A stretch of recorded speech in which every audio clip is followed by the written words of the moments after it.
Good morning, student. I am Kavita Chaudhary from Sunita Global School. I will teach you EVS in class 4.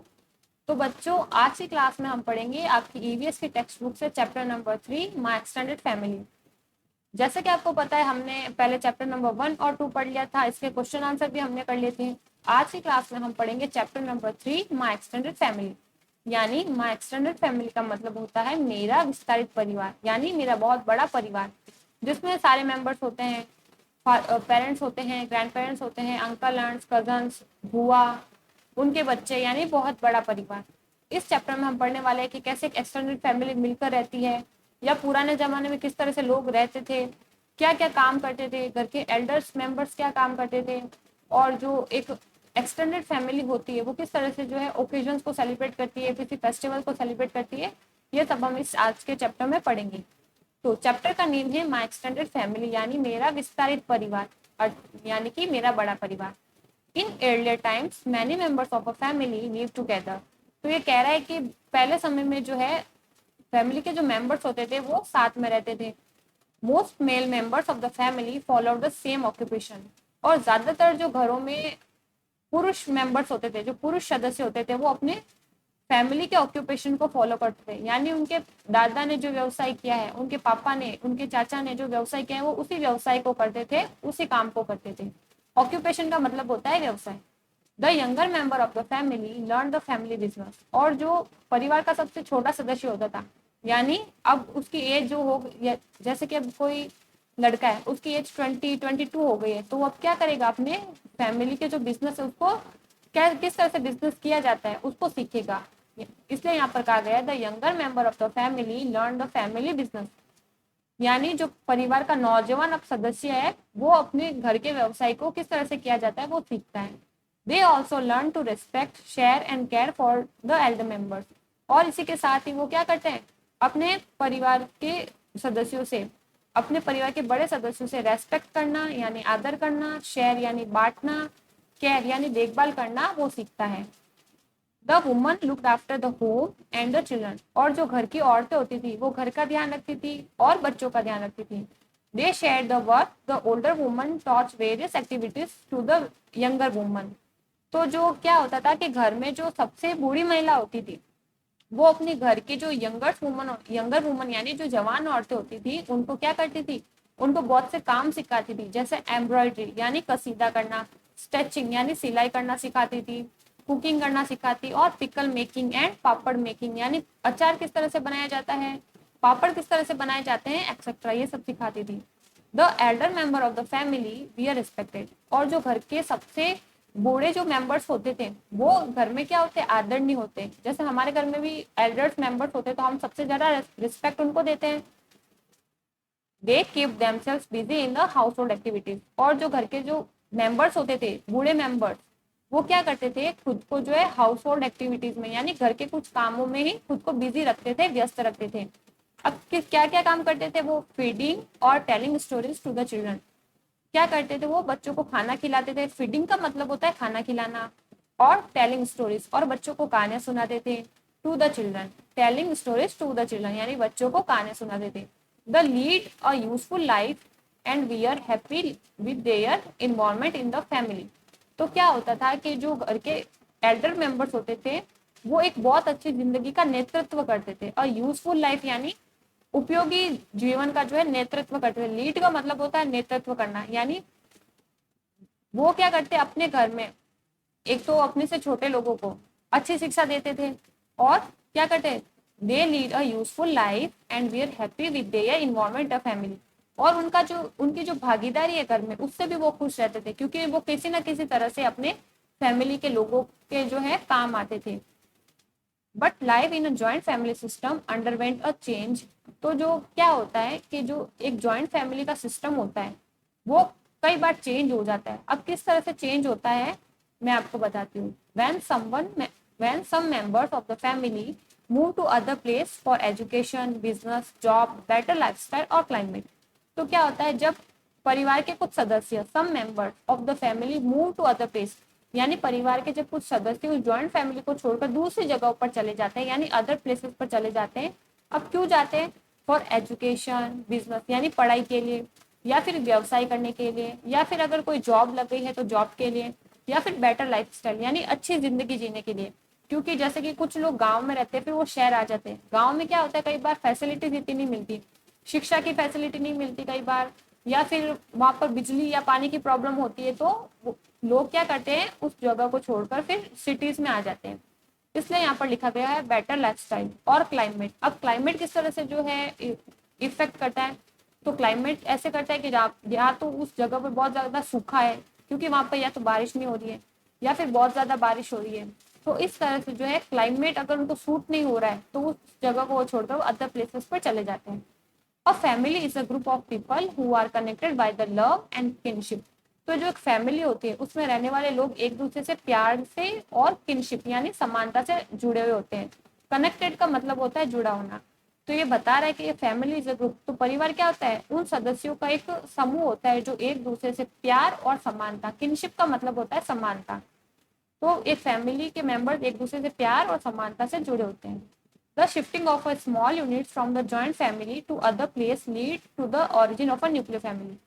तो जो एक joint family है उसमें तो small unit यानी छोटी सी एक इकाई, जैसे कि कोई फादर मदर और उनके बच्चे उस जॉइंट फैमिली से अलग रहने जा रहे हैं, तो ये क्या बना रहे हैं, मिलकर एक स्मॉल यूनिट बना रहे हैं। अब जो वो स्मॉल यूनिट बनी है वो एक न्यूक्लियर परिवार, एक न्यूक्लियर फैमिली की ओरिजिन है, यानी यहीं से एक न्यूक्लियर फैमिली की उत्पत्ति होती है, यहीं से एक नया न्यूक्लियर एक छोटी फैमिली बनती है।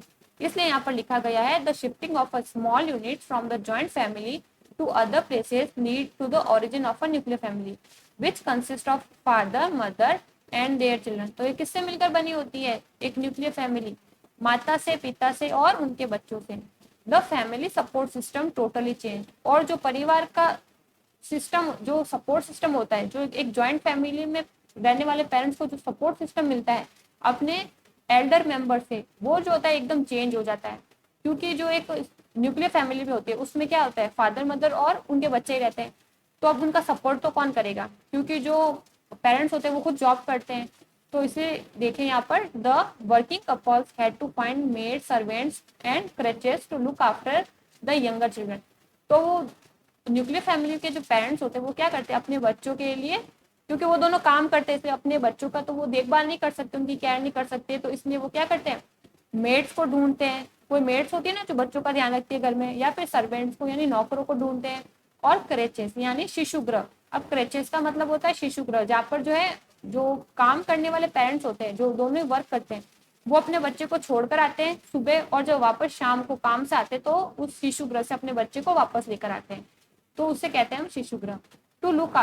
To look after the younger children. तो वहां पर क्यों छोड़ते हैं, ताकि उनके बच्चे का जो है वहां पर ध्यान रखा जा सके। Many children could not get the loving care and moral values that we are automatically available in a joint family system. तो क्या होता है जो कई बच्चे होते हैं उनको जो है लविंग केयर नहीं मिलता, यानी प्यार नहीं मिलता, देखभाल नहीं मिलती, वो मॉरल वैल्यूज नहीं मिलती, वो नैतिक शिक्षाएं नहीं मिलती जो कि ऑटोमेटिकली एक उनको जॉइंट फैमिली में मिलती है। क्योंकि जॉइंट फैमिली में जो ग्रैंड मदर्स होते हैं, ग्रैंड पेरेंट्स होते हैं, यानी ग्रैंड फादर वगैरह, ग्रैंड पेरेंट्स, अंकल आंट्स होती है, वो उन बच्चों को मॉरल वैल्यू सिखाती है, ऐसे सीख जाते हैं बच्चे। पर न्यूक्लियर फैमिली में क्या होता है पेरेंट्स तो काम करते हैं, तो बच्चे को अगर वो देखभाल भी नहीं कर पा रहे तो मॉरल वैल्यूज तो बहुत दूर की बात है, तो वो अपने बच्चों को मॉरल वैल्यूज इतना नहीं दे पाते, जो कि एक जॉइंट फैमिली में बच्चों को ऐसे ही मिलती है, ऑटोमेटिकली मिल जाती है।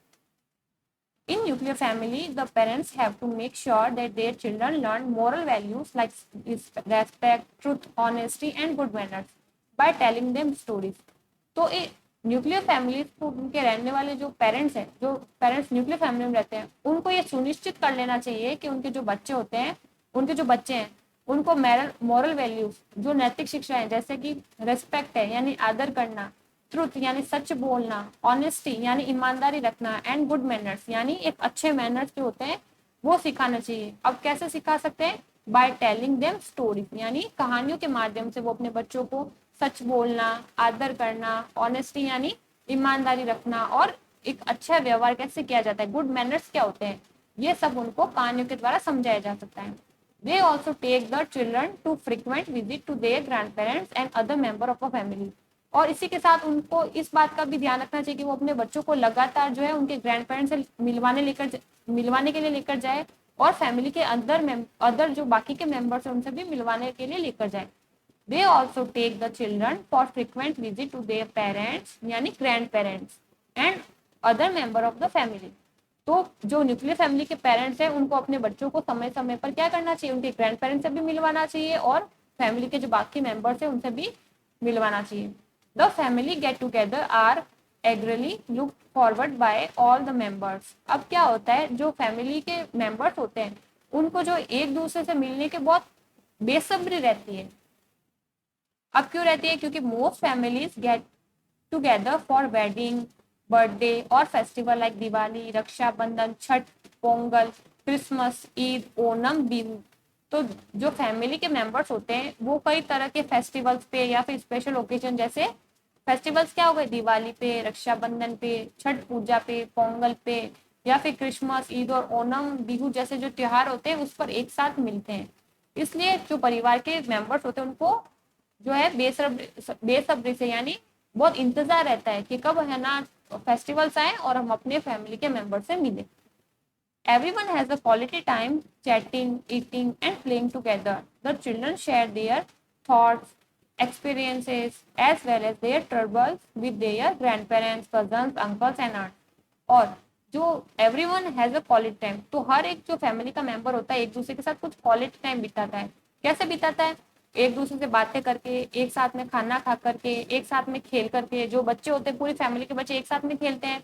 The children share their thoughts. अब जो बच्चे होते हैं वो अपने थॉट्स को यानी अपने विचारों को, अपने अनुभवों को और अब as well as troubles, troubles का मतलब अपनी परेशानियों को शेयर करते हैं। किसके साथ, अपने ग्रैंड पेरेंट्स के साथ, अपने कजन्स के साथ, अंकल और आंट के साथ, यानी अपने दादा दादी के साथ, अपने जो भाई बहन है, कजन्स है, अंकल आंट के बच्चों के साथ, अंकल और आंट के साथ क्या करते हैं, अपनी जो है विचारों को बांटते हैं, अनुभवों को बांटते हैं और उनके साथ क्या क्या परेशानी है उन मतलब उनकी क्या क्या परेशानी है वो भी अपने अंकल्स और आंट्स के साथ बांटते हैं। अब ये बात हो गई। अब हम पढ़ेंगे नित्यास वेडिंग। एक नित्या नाम की लड़की है, उसकी वेडिंग के बारे में हम पढ़ेंगे यानी उसकी शादी के बारे में।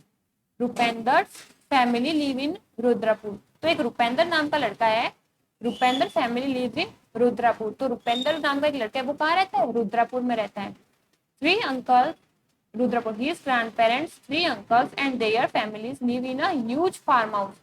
तो जो रुपेंद्र है उसके जो दादा दादी है, उसके 3 जो चाचा हैं और उनकी जो फैमिलीज है वो कहाँ रहती है, एक बहुत बड़े फार्म हाउस में रहती है। ह्यूज का मतलब HUGE, ह्यूज का मतलब होता है बहुत बड़ा, विशाल।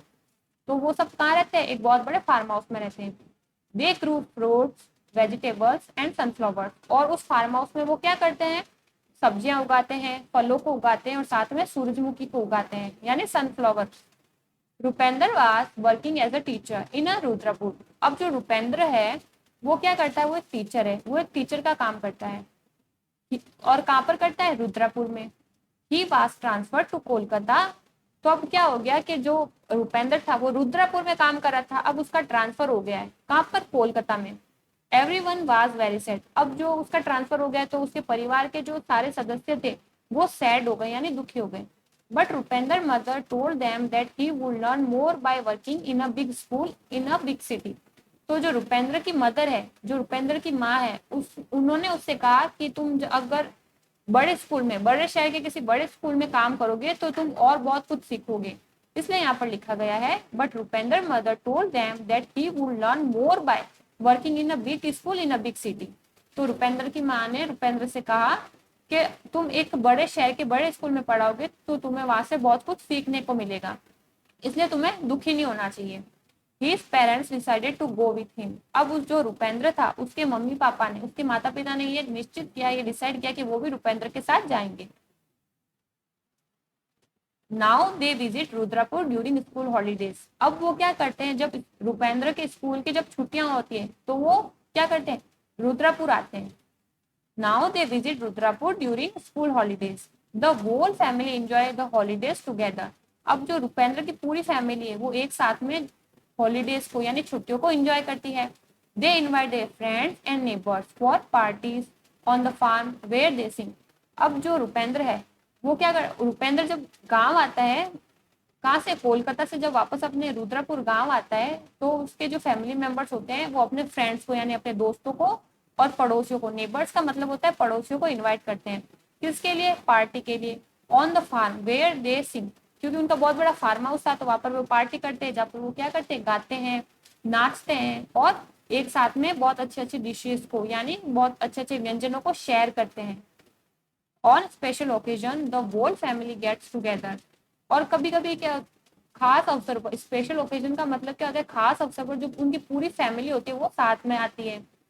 लास्ट ईयर रुपेंद्र कजन नित्या, अब यहाँ पर नित्या, जैसा अपन ने टाइटल पढ़ा था नित्याज वेडिंग, अब यहाँ पे नित्या की बात हो रही है। तो नित्या कौन है, रुपेंद्र की कजन है। लास्ट ईयर रुपेंद्र कजन नित्या गॉट मैरिड, तो पिछले साल जो है रुपेंद्र की कजन नित्या की शादी हुई थी। The celebration was organised at the farm house, और जो शादी का सेलिब्रेशन था, शादी का जो जश्न था वो कहाँ पर बनाया गया था, उनके फार्म हाउस पर। All the relatives come from different parts of India, और उनके बहुत सारे जो रिलेटिव्स थे वो इंडिया के अलग अलग पार्ट से आए, यानी इंडिया के अलग अलग भागों से नित्या की वेडिंग को एंजॉय करने आए थे। Canada and England to attend the marriage, उसके साथ में कहाँ से, इंडिया के तो दूसरे भागों से आए थे, कनाडा से भी आए और इंग्लैंड से भी आए। किसके लिए, क्योंकि नित्या की शादी थी। अब उसके बाद three days before the marriage they song and dance programme started, the song and dance programme started. अब शादी के 3 दिन पहले, बिफोर का मतलब होता है पहले, तो शादी के 3 दिन पहले जो है सॉन्ग एंड डांस का प्रोग्राम यानी जो संगीत का प्रोग्राम होता है वो शुरू हो गया। Nitya's aunt and uncle from Canada are good dancer, अब जो नित्या के जो चाचा और चाची जी हैं जो कनाडा में रहते हैं वो बहुत ही अच्छे डांसर हैं, यानी वो बहुत ही अच्छा नाचते हैं। They won everybody's heart with their bhangra and Punjabi song, और उन्होंने क्या किया, उन्होंने हर किसी का जो है दिल जीत लिया, क्योंकि वो बहुत अच्छा भांगड़ा करते थे और बहुत ही अच्छे पंजाबी सॉन्ग पर जो है भांगड़ा करते थे। इसलिए यहाँ पर लिखा गया है they won everybody heart with the bhangra and Punjabi song, तो उन्होंने भांगड़ा से और अपने पंजाबी सॉन्ग से जो है हर किसी का दिल जीत लिया। There daughter is learning Kathak in Canada, अब उनकी जो बेटी है वो कनाडा में ही रहकर जो है कथक सीख रही है।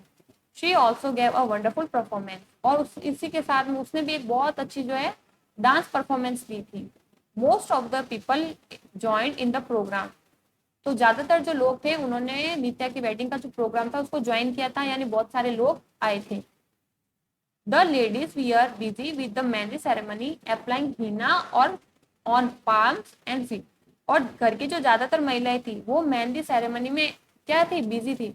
अब मेहंदी क्या होती है, अपने पैरों पे और हाथों पर जो है हिना को यानी मेहंदी को अप्लाई करना जो है उसको यहाँ पर मेहंदी सेरेमनी बोला है। और हिना का मतलब आप समझ गए, अपने हाथों पे और यानी पाम और पैरों पे, फीट पर जो है मेहंदी को अप्लाई करना हिना कहलाता है। The man we are busy trying out different style of time pagris, pagris का मतलब क्या था, हेड गियर्स। तो जो घर के मेंबर्स थे, मेल मेंबर्स, वो किसमें बिजी थे, अलग अलग स्टाइल की जो है पगड़ी बांधने में। पगड़ी कई तरह से बांधी जाती है यानी साफा, तो जो घर के मेल मेंबर्स थे वो किसमें बिजी थे, अलग अलग टाइप्स की अलग अलग स्टाइल्स की जो है पगड़ी बांधने में, पगड़ी यानी कि head gears. The whole farm house in hall with the beat of dholak, अब जो पूरा फार्म हाउस था, होल फार्म हाउस यानी जो पूरा फार्म हाउस था किससे गूंज रहा था, ढोलक के बीट से यानी ढोलक की आवाज से। अब ढोलक का मतलब ड्रम होता है। The children slept on the terrace under the stars, और जो घर के बच्चे थे वो कहाँ सो रहे थे, टेरेस पर यानी छत पर सो रहे थे, और जो सितारे होते हैं उनके नीचे सो रहे थे। दे टोल्ड स्टोरीज एंड सैंग, अब वो क्या बोलते, एक दूसरे को कहानी सुनाते हैं और सैंग यानी कि गाना गाते हैं। अब यहाँ पे सिंग हो, जो सैंग है उसका मतलब होता है सिंग यानी गाना गाना। Till late in the night, क्या करते हुए बच्चे टेरेस पर सोते थे, किसके नीचे, सितारों के नीचे, तारों के नीचे सोते थे और गाने सुनाते और साथ में क्या करते थे, गाना गाते थे। और टिल लेट नाइट यानी आधी रात तक जो है वो गाने सुनाते और गाना गाते रहते। Every movement was filled with laughter, और जो हर एक घड़ी थी वो किससे के साथ बीत रही थी, हंसी और खुशी के साथ बीत रही थी। नित्या मैरिड अ सिख बॉय, अब जो रुपेंद्र की कजन थी नित्या, उसने एक सिख लड़के से शादी की थी। We all enjoyed watching the rituals of a Sikh marriage, और जो है उसके फैमिली जो रुपेंद्र की फैमिली थी, उन सब ने क्या किया, सिख मैरिज को एंजॉय किया। सिख मैरिज के जो रिचुअल्स होते हैं, जो रीति रिवाज होते हैं, उनको रुपेंद्र की फैमिली ने एंजॉय किया।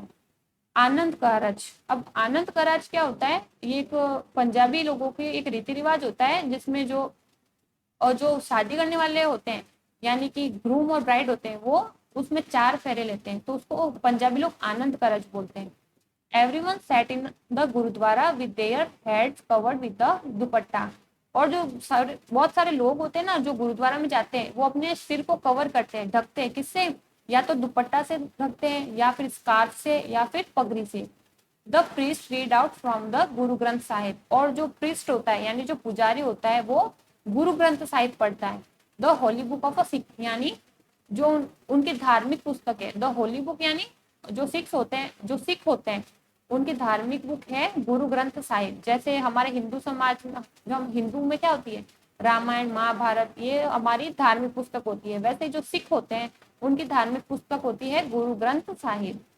द सिंगिंग ऑफ शब्द प्रेयर्स वाज मेलोडियस, अब जब वो गुरु ग्रंथ साहिब से जो शब्द बोलते हैं, यानी जो प्रार्थनाएं बोलती है, वो बहुत ही मधुर लगती है। मेलोडियस का मतलब होता है मधुर।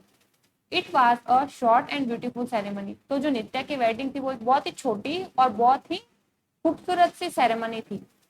Then everyone went to the hall to enjoy the wonderful Punjabi dishes, और उसके बाद जब शादी हुई उसके बाद सभी लोग कहाँ चले गए, हॉल में। क्या एंजॉय कर रहे थे वहां पर, वंडरफुल पंजाबी डिशेज, यानी वहां पर जो है नित्या की वेडिंग में पंजाबी डिशेज बनी थी, यानी पंजाबी भोजन बना था। क्या क्या बना था, लाइक दाल मखनी, पालक पनीर, पराठा, छोले भटूरे, पुलाव, बटर चिकन, गाजर का हलवा एक्सेट्रा।